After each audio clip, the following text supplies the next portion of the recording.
नेपाल के प्रधानमंत्री केपी शर्मा ओली ने श्री राम नगरी अयोध्या को लेकर एक विवादित बयान दिया था, जिसमें उन्होंने ऐसा दावा किया था कि भारत के उत्तर प्रदेश में जो अयोध्या है वो नकली है, बल्कि असली अयोध्या नेपाल के वाल्मीकि आश्रम के पास है। उन्होंने कहा था कि हम लोग आज तक इस भ्रम में हैं कि सीता का विवाह जिस राम से हुआ है वो भारतीय है। वो भारतीय नहीं बल्कि नेपाली ही है। उनके इस बयान के बाद से ही नेपाल के साथ साथ भारत में भी लोग उनका विरोध कर रहे हैं। तो वहीं अब नेपाल के विदेश मंत्री प्रदीप ग्यावाली ने एक और बयान दिया है, जिसमें उन्होंने रामायण के ऊपर ही सवाल खड़े कर दिए हैं। नेपाल के विदेश मंत्री प्रदीप ग्यावाली ने कहा कि हमें यही बताया गया कि सीता का जन्म जनकपुर में हुआ और राम का जन्म अयोध्या में हुआ, लेकिन जिस दिन इस पर अनुसंधान से कुछ और साबित हो जाएगा तब रामायण का इतिहास ही बदल जाएगा।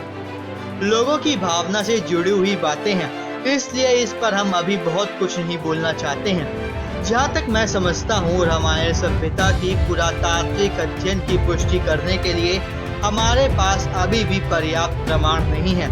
अब तक हमारे परंपरागत विश्वास के आधार पर, हमारी आस्था के आधार पर हम यही कहते आ रहे हैं कि सीता का जन्म जनकपुर में हुआ था। उनकी शादी राम के साथ अयोध्या में हुई थी। कल को अध्ययन से अगर इसके अलावा किसी बात की पुष्टि होती है तो कई सारी बातें बदल सकती हैं।